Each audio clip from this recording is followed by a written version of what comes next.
Hey, what's up everyone? It's the failed one. So today we'll continue playing some more Lamento. We were here. It was a night where the moon of shadow brightly poured its pale light. Konoe just wanted to curl up and sleep, but in the end he couldn't get to sleep at all. His nerves were on edge because of these repeated unexpected events. Konoe gave up on sleeping and stretched to disperse his fatigue. He lit a guiding leaf and began to pack his bag. So, I guess packing his bag means that we will leave. Because last time, we got all these weird markings on us. And then we were thinking about how to go about our life. Which would be very difficult in this village because people would want to kill us. And then we get a notice that we're going to be the next sacrifice, so in other words, we're going to die either way. So, I guess packing our bags means that Konoe has decided to leave the village. Every now and then he saw a black shadow at the edge of his vision and jumped. It was just his own tail, but he wasn't used to it. Damn, he feels really frightened. He packed a worn linen bag with food, and all he had were grass roots and nuts. In addition, he packed two flasks of water. I wonder if that's going to be enough. I should take those just in case, Konoe thought, and took a bag off a shelf. There were oval stones with different colors inside. Oh. When his mother was alive, she used these.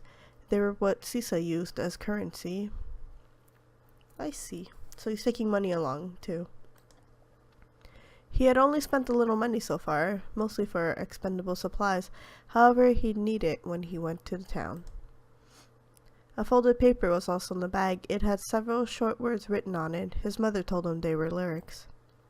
She told him that his father, who loved music, sang them. But because it was written in the language of toucans, Konoe couldn't read. So that's interesting. His father was a musician, or maybe a poet, as they call it, like the poet that we met. I think that's really interesting because he seems to really like music, or at least when the poet comes, he seems to really like that. So maybe it's something that he got from his father. He tied the bag up, then he fixed his clothes. What should he do about the marks? With complicated feelings, Konoe held both of his arms in front of him, considering what he would do with them. It was just like that ominous legend. In this situation, Konoe couldn't just walk around outside like this, let alone enter Ranson. I think he needs to get himself some long sleeve shirts. With that thought in mind, Konoe picked up a coat from his clothes shelf. It was covered in dust. When he spread it out, dust flew in the air and he turned his face away. Although it smelled a little damp when he put it on, it covered his whole body. If he wore the hood over his head, he could hide his ears. It was just the right time as well, because winter was coming up. The climate in Sisa could be called an eternal spring, but according to the toucans' calendar, the 11th and 12th round moons marked a drop in temperature. All his preparations seemed about done. To make sure he hadn't forgotten anything, Konoe gave one last look around the room. The red flower arranged in a small dish of water caught his eye. It was the flower Tokino had given him. I think he should take that flower with him. His face now came to mind. When Konoe had a fever, Tokino had been really worried about him. Maybe he'd return soon to check up on Konoe. He'd be surprised to see that Konoe was suddenly gone. But Konoe thought it was for the best. In this kind of state, it was better not to involve Tokino. It was better to keep it that way. Even though Konoe understood it, he was still worried. He couldn't just casually tell Tokino about this, right? Troubled, Konoe decided to leave a stone coin on the shelf. Tokino knew that Konoe didn't use coins. He would understand something had happened. Konoe shouldered his bag and looked at the home he'd spent many years in. Even though it was very simple and basic, he was alright with it. And he looks pretty good in that jacket. It looks more like a hood.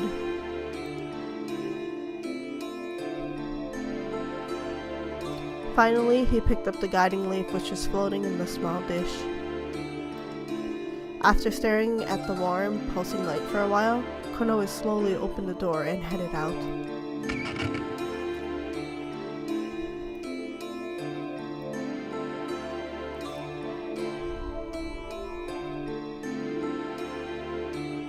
The weak moonlight illuminated the village road. Konoe narrowed his eyes and watched the landscape before him. Occasionally, cold wind brushed past his cheeks.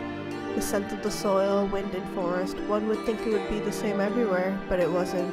In Karo, there was a scent that only belonged here.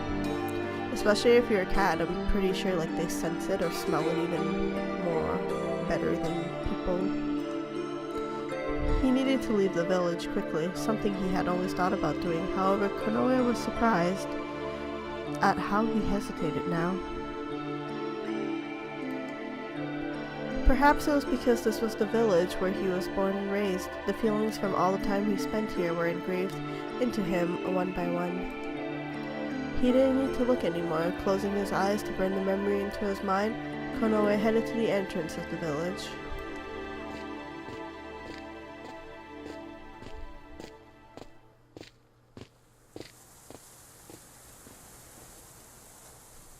He walked on the village road carefully. Before long, the silhouette of the dark forest appeared before him. Konoe stopped and looked up. He had made it this far. Whatever would happen, would happen. There was no point in being frightened. There was no other way. Furrowing his eyebrows, Konoe began to walk again. There was a light that appeared and disappeared between the trees. Flame? So somebody out there? It looked like someone was carrying a torch. Who would go into the forest at this hour? And for what reason? Maybe the same reason we're going in there. When he looked harder to try and see it more clearly, a strong gust of wind blew his hood back. Konoe hurriedly pulled it back up. Konoe looked behind him, startled. He could smell another cat on the wind. So there really is someone. Someone was in the shadows. They were trying to suppress their presence.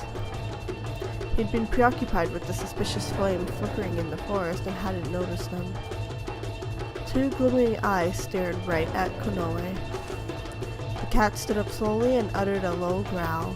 Konoe? Omae, nanda sono mimi? Shippo no iro mo da. He had seen them. そんな色じゃなかったよな。その色。まさか不吉な。The cat raised his voice and bared his fangs as he spoke.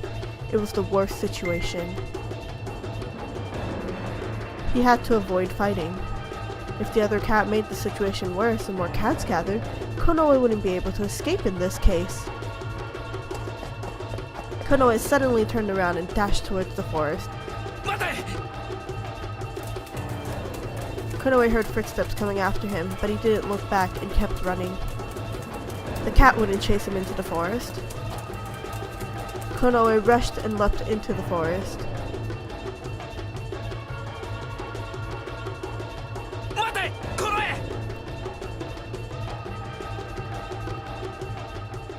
The cat ran after him for a while, but before long, Konoe no longer heard his voice. Just as he thought, the cat would not enter the forest. I don't think anybody wants to enter an unknown forest where people die, bad things happen. How long had he run? Konoe stopped and caught his breath. That cat would surely report this to the elder, but this was the forest where once you'd enter, you wouldn't be able to escape. Well, there's no going back now. He'd doubt they'd chase him here. Calming his breathing down, Konoe carefully looked around. All the thick trees looked the same. The overlapping branches, the leaves blocked the moonlight, and leaves. There was no wind, but his footsteps made a sound in the grass.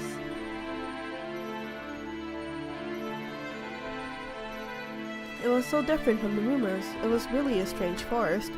It wouldn't be a surprise that monsters were living here. But then again, you don't really know if monsters exist either. But it was better than being murdered in the village. He had been chosen as a sacrifice anyway. He couldn't live in Karo anymore.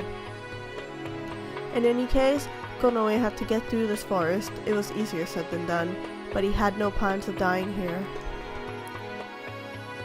Konoe carefully checked the coat he wore. It didn't seem to be torn anywhere. The coat could withstand the travel past the trees and plants. In other words, this area hadn't been eroded by the void. Konoe let out a sigh of relief and sat down by the roots of a tree. The wind passing through the forest was cold. It permeated through his clothes even though he wore his coat. Konoe's ears twitched and he drew one knee up to his chest. What should he do now? Konoe was forced to come here, but now that he was here, there was nothing he could rely on. Until the moon of light rose, he would advance carefully through the trees. I think he needs to set up camp, but it's like you're in a forest where you don't know what's up. So where do you make a camp? And are you safe to like actually sleep, or do you still have to stay up and like make sure you're alive? It's pretty difficult. Even going up in the trees, you don't know what's up there. It might be dangerous, but it was better than doing nothing. Monsters, would they appear here? He hadn't heard anything about them in Karo. That reminded him, what was the torchlight flame he saw before entering the forest? Was there someone else here? But Konoe didn't understand why anyone would enter the forest, especially in the dead of night. Thinking, Konoe stared at the dark grove ahead of him, that flame that blazed and floated. It floated in that way. Just like that. Oh shit, it's here again. The flame. It definitely wasn't an illusion. It was flickering in front of him. Maybe it's a ghost. His nerves shook. Konoe crouched down and lowered his ears as he watched cautiously. It seemed like a torch. He faintly saw a hand grasping a piece of firewood. A cat? Or a monster? And if it was a cat, who was it? The torch's flame swayed gently. Konoe stared at it without blinking. If possible, he wanted it to go away. However, the situation rose against his wishes. He thought it was getting closer? There was some distance between Konoe and the flame. Had he been noticed anyway? Especially because he's in a dark forest wearing like a dark cloak and you still notice something dark. All of his hair stood on end. Whether it was a cat or a monster, he did not know. Still, what should he do? Reaching his hand to the sword of his waist, Konoe stopped moving. He felt he knew the figure who walked through the grove. Is it Tokino? He didn't know for sure, but the figure seemed to be wearing long clothes. Maybe it's the poet, actually. The shadow of a certain cat passed through Konoe's mind. The figure before him and the figure in his memories now came together. As the distance closed, Konoe was sure. It is the poet! It was the poet. His hair stood on end for a different reason this time. He unintentionally shook his tail left and right. Aw, he's happy. The poet slowly drew near, holding his torch. Konoe abandoned his caution instead. Actually, this kind of makes sense. They say that it's a forest where nobody returns, yet the poet comes and goes in Karo. And to do that, pretty much you have to go through, I guess, the forest, or maybe there's another way because Tokino goes through the two. But yeah, as someone mysterious who's always traveling, it makes sense that he would actually be in the forest or be going through the forest to his next destination or wherever he wants to go. If you stop to think about it, it should have been odd to see someone in the forest this late, but for some reason, he didn't think about that with the poet. Because he's too good looking. The power of the looks has clouded his judgment. There was mysterious and calm air about the poet. His silent movements brought relief to Konoe. Konoe was interested in him ever since their meeting before. He didn't know anything about him, yet he felt attracted to his existence. He didn't know why, but the atmosphere of the poet was awfully sad. He was able to meet him again, only that thought satisfied Konoe now.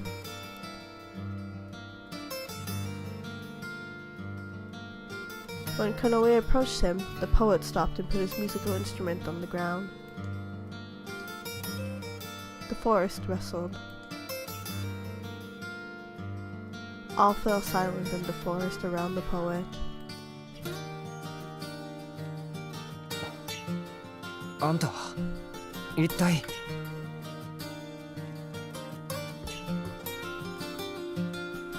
There was no answer. The poet only smiled. But Konoe kept asking questions as if the floodgates had been opened.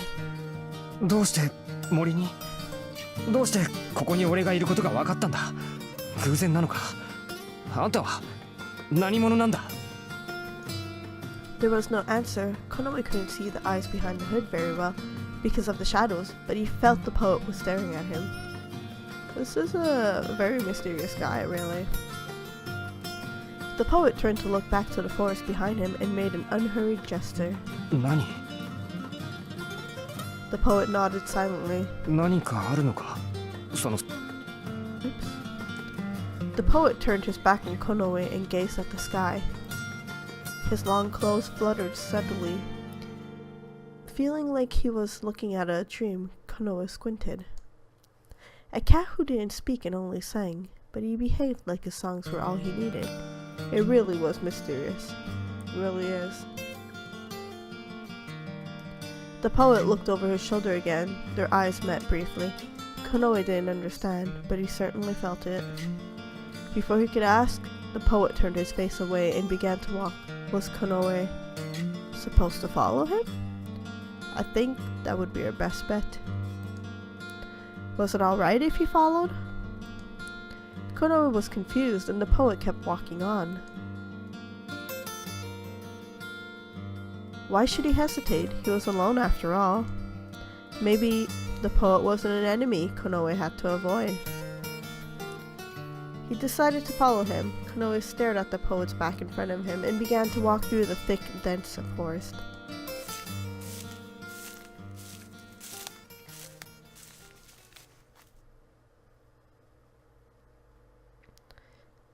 Shadows of demons were creeping closer.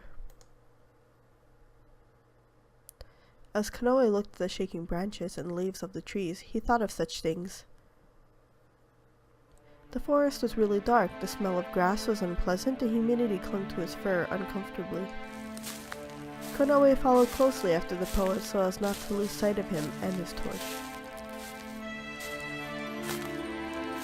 Where exactly were they going? The poet walked so smoothly he seemed like he was floating.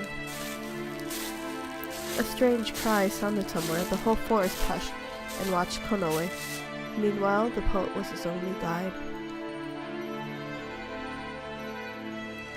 Darkness filled his view, and then suddenly the brush opened up before him. Ahead was a small clearing. There was a large stone in the middle, a boulder.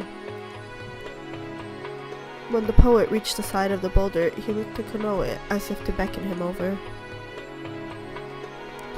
Konoe approached at a quick pace. There were several large stones in the circle, and the tall grasses grew thickly. Between the stones, there was a gap that was big enough for Konoe to crawl into. Konoe cast his eyes to the poet. He received a small nod in return. Is that his safe spot? Konoe lowered his posture and crawled into the gap between the stones. Inside was a little damp, and he felt a chill when he sat down. Actually, this might be the poet's house, like where he sleeps at night. He drew in his tail and tucked it between his feet. It was small and dark, but strangely, Konoe liked it. He leaned against a stone, sighed, and cast his eyes towards the poet.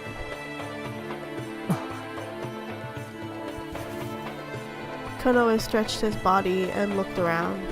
He was gone. He was just there, and then he disappeared like a mirage. Just like a true, mysterious person. In utter amazement, Konoe slowly returned to the gap between the stones. Was Konoe being deceived, or was this all an illusion? At the thought, he immediately crawled out of the gap. Was it a trap? Konoe hid in the bushes and watched. He heard nothing besides the rustling of the trees. Returning to the gap between the stones once again, Konoe tried to think. Even though he felt suspicious, Konoe still thought the poet wasn't an enemy. Perhaps he knew Konoe was lost and came with the intention to guide him. Konoe had such a feeling. When he closed his eyes, the image of Karo he saw before leaving revived once again. His appearance had been recognized by a cat of this village. He couldn't forget the fear in his eyes when he saw such a horrible thing. Pain ran through his throat and chest. He couldn't go back anymore. Well, we have no choice. Might as well, right? As Konoe kept still, sleep crept up on him. He couldn't sleep here, but his body felt weary. Even while he thought he mustn't sleep, he felt his eyelids grow heavy. Konoe gradually fell asleep. Well, with everything happening, I don't think I'd be able to stay. Like, I'm pretty sure it would, like, drain me of my energy. And when, you know, you're pretty tired. Enveloped in the morning air, Konoe woke up. His views was clouded with a white haze. As his consciousness cleared, he realized it was fog.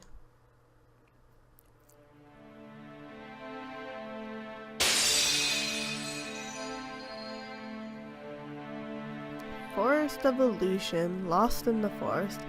So I guess this is the next chapter. So we are where this circle thing is, in this forest. And I guess we'll be here for the next chapter, maybe, until we reach our destination, wherever our destination is. He got up from the stone he was leaning on. Because of the uncomfortable posture, his body creaked in protest. He crawled out from the gap in the stones and stretched. Konoe turned his eyes to his tail and was still shocked to see it had turned black. This was the first time he'd seen it in the light. He checked the marks on his arms and legs. They were black, and they seemed even more detestable than they did at night. Konoe rubbed them lightly, but they didn't go away. His ears must still be black too. He realized how hopeless the reality was and began to feel depressed. But feeling that way wouldn't help him. He rolled up the sleeves of his shirt and began to groom. Konoe looked around the morning forest. The atmosphere was a little different now that the bright sky had replaced the dark of night. When he was done grooming, Konoe shouldered his burlap bag and stood up. By chance, he remembered the poet. Now where is this poet? And is he gonna come back? He didn't know whether that was a dream or reality. Mulling over the mysterious events of the night before, Konoe walked through the forest.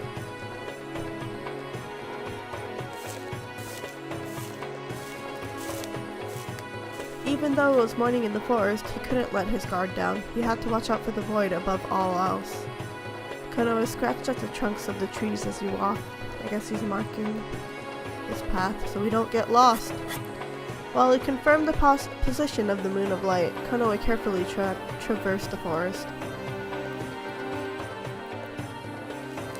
Even though it was brighter than it was at night, the odd atmosphere didn't change. Konoe stopped and sniffed the air. He smelled the scent of water, different from the humidity. Perhaps there was a spring nearby. Wouldn't be surprising. I was gonna say we could fill up our little flasks, but we didn't. Well, I don't know if he did, but it didn't seem like we drank water yet, so. He pushed aside some bushes and found a small pool of water. Several leaves floated in it, but it was otherwise clear. It looked like a spring. Suddenly feeling thirsty, Konoe stooped down towards the water. The water was cold enough to sting, but it felt comfortable. Konoe closed his eyes tightly.